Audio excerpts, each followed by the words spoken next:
السلام علیکم ورحمت الله وبرکاتہ. ملګرو د سایت ته تاسو ته د جان حبیب او د دې جینې د ویډیو دا تصویر ښکاري کېدای شي تاسو دا ویډیو کتلی وي. په دې ویډیو کې د جینې زما تصویر ښکاره کړو او خلکو ته وایي چې دې کاري صاحب وایي ما ته داسې ویلي دي. نو آیا دا واقعي ده چې داسې شوي دي ما داسې خبرې کړې دي که نه دا هسې پروپیګنډا یا یو الزام دی؟ د دې وضاحت تاسو ته کوم او بیا ورپسې تاسو ته د دې جینې مکمل حقیقت واضح هم چې دا دس وکړو او دا ویل څه غواړي. د دې مقصد څه دی چې کله یو سړي سره په تصویر کې راشي په ویډیو کې راشي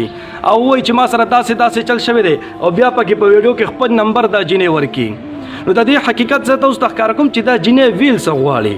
نو لومبی راځو دغه خبرې ته چې دې زما باره کې کومې خبرې کړي دي چې وایي دې کاري صاحب ما ته داسې ویلي دي. نو زموږ عزتمندو دغه ویډیو کې دغه جینې زما باره کې 3 خبرې کړي دي.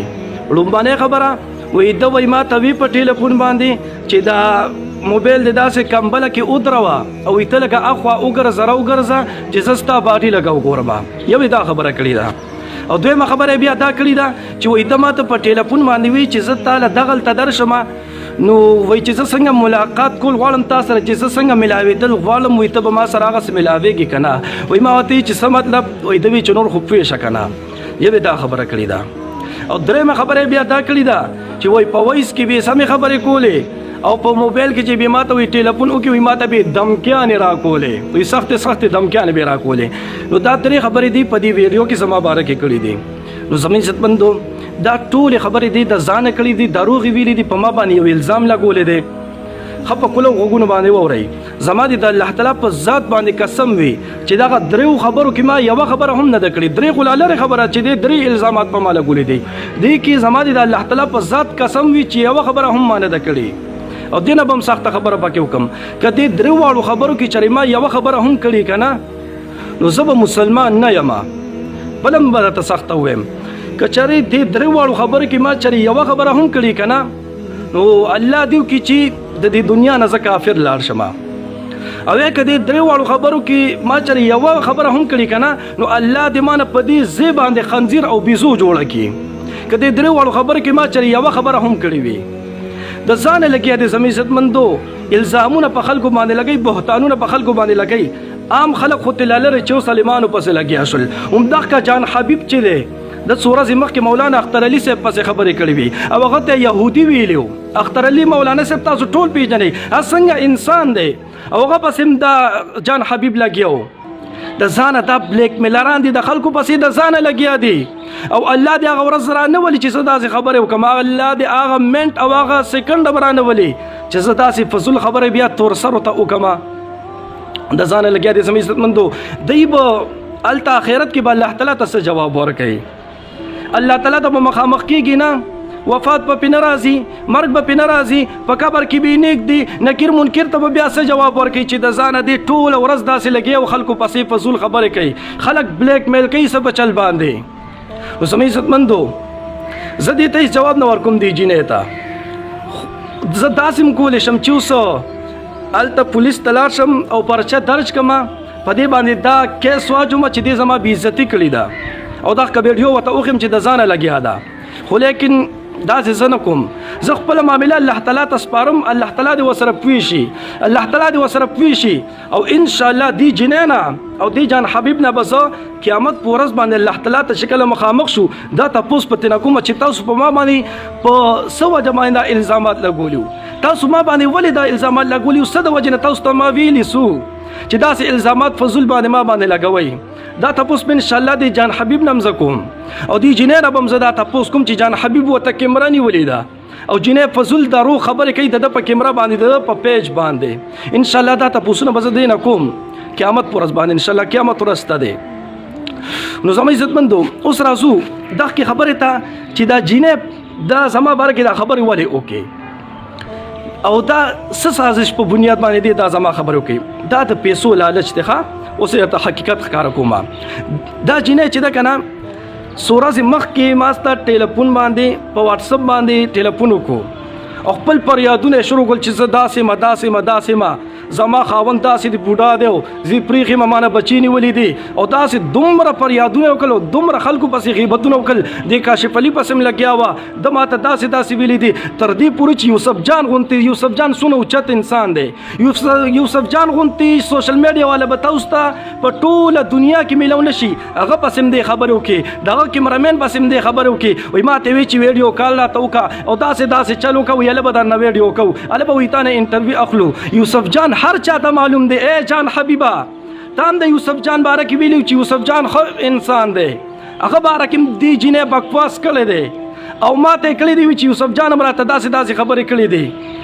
نو لومبی خو لږ تحقیق کوه که نه تا ما ته ټیلیفون نه شو کولی ما نه دې لږ تپوس خو به کړی و که نه چې آیا دا خبرې شته دی او که نه چې تی بس ډایرکټ سوشل میډیا ته راولې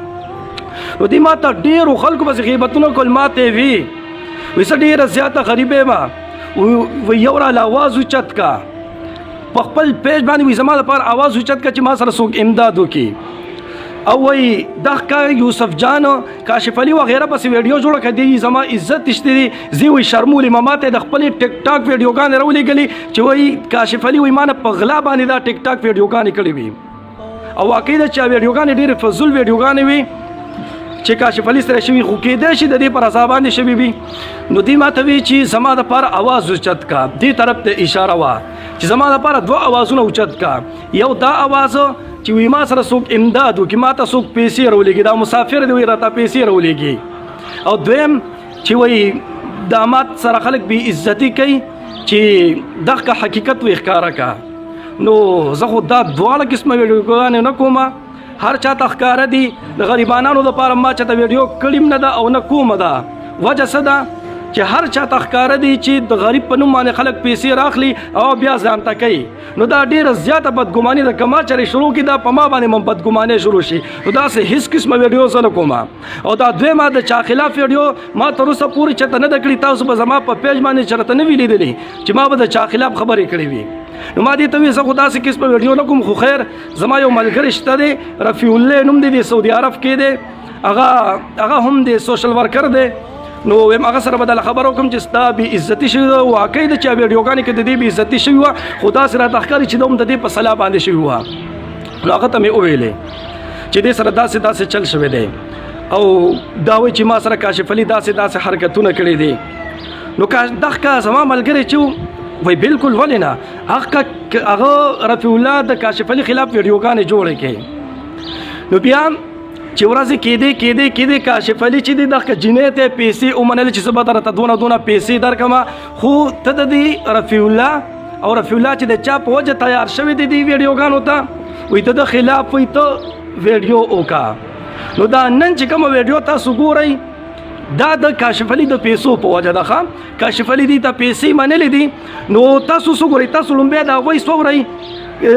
چې کاشف علي ته دا وایي چې ته څونه ښه سړی یې دا وایي لومبی لږ تاسو واورئ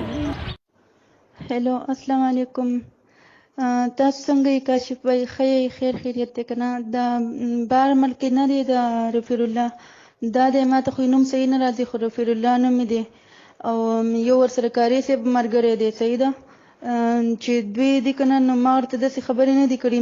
ما نه اول تپوسونه رانه وکړل چې ته ووایه چې کاشف څنګه سړی دی لکه تا ته خو غلط څه نه دي ویلي ما ورته ویل چې نه ما ته هېڅ غلط نه دي ویلي او ما ورته د بچو په سر قسم هم وخوړو چې ما ته کاشف هېڅ غلط خبره نه ده کړې او داسې سړی نه دی هغه نو چې ما ورته صرف د اصغر په باره کې ویلي چې اصغر څه ویلي که نه دغه ما ورته ویلي نور ما څه نه دي ویلي نو دوی تا پسې ډېرې غلطې خبرې وکړلې دوی ښه نه دي کړي چې په تاسو باندې الزام ولګو دا تاسو څه اورېدو کاشف علي څونه صفت وکړو چې وایي ته وایي سم دم سړی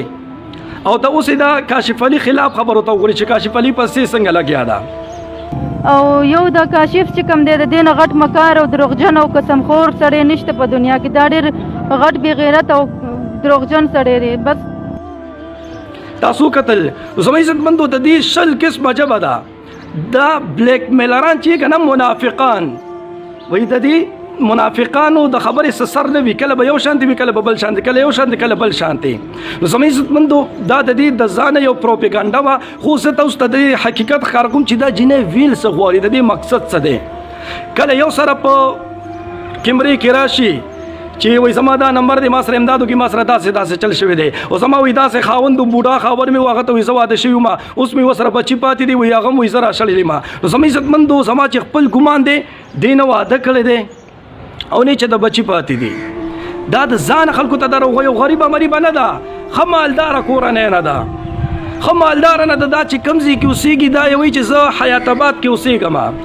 او حیات آباد کې چې کوم ځای هدی کنه هلته ډېره اوچته کرایه ده ډېره غټه کرایه په کورونو باندې راځي او دا وایي که نه ته دې د خولې خبرې درته کومه ښه دی ویلي چې وایي زما صرف او صرف یو اوښی دی د خور خاوند اصر وایي زه م اوسېږم او زما مور او زما خویند ټول چې دی وایي مونږ د سره اوسېږو وایي زما دا اوښی چې دی وایي دی مزدوري کوي نو سوچ کوئ د مزدور خو شپږ اووه سوه زیاړې وي که نه زیات نه زیات شپږ اووه سوه دي شي نو که چېرې دا وایي چې مونږ د یو اوښي سره اوسېږو د دې مزدوري کوي او شپږ اووه سوه د ورځې ګټي او د دې د خولې خبره ده چې وایي 100,000 روپۍ مونږ وایي د کور کرایه ورکوو نو که چېرې 600 روپۍ هغه زیاړې اخلي نو د یوې میاشتې 18,000 روپۍ راځي نو دا 2,000 نورې د کمې را پیدا کوي دا د میاشتې خوراک د کمې نه را پیدا کوي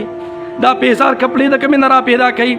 بالکل د ځانه لګیا ده غریبه نه ده ښه مالداره کورنۍ نه ده خو دا دې ځان له یو بزنس کتلی دی مسافر دوکه کوي زما عزتمند مسافرو هرګز دې د پیسې راومه لېږئ د ځانه لګیا ده غریبه نه ده ښه مالداره ده که چېرې غریبانان وي که نه دا غریبه وي نو حیات آباد کې بیا دا نه شو اوسېدی دونه اوچت کرایې والا کور کې دا نه شو اوسېدی بیا زما عزتمندو چې 18,000 دی د هغه د دې چې کوم د کور سربراه دی هغه د 18,000 روپۍ مکمل ماهانه ده او 20,000 روپۍ چې د کور کرایه شي دا ته کمې بیا را پیدا کوي نو زما عزتمندو د ځانه لګیا ده دې ته هېڅ قسمه امداد مه ورلېږئ دا مسافران څه په چل دوکه کوي او پیسې دې نه څه په چل وایي زما عزتمندو به هر حال ویډیو رانه بیا اوږدېږي او کوشش کوئ زما عزتمندو دا ویډیو ډېره شیر کوي چې ټولو مسافرو ته هر چاته د دې حقیقت ښکاره شي او هغوی دوکه ونه خوري په دې باندې ښه الله رب العزت مو خوشحاله باد ساته دعاګانې کوئ دعاګانې به کوو الله په امان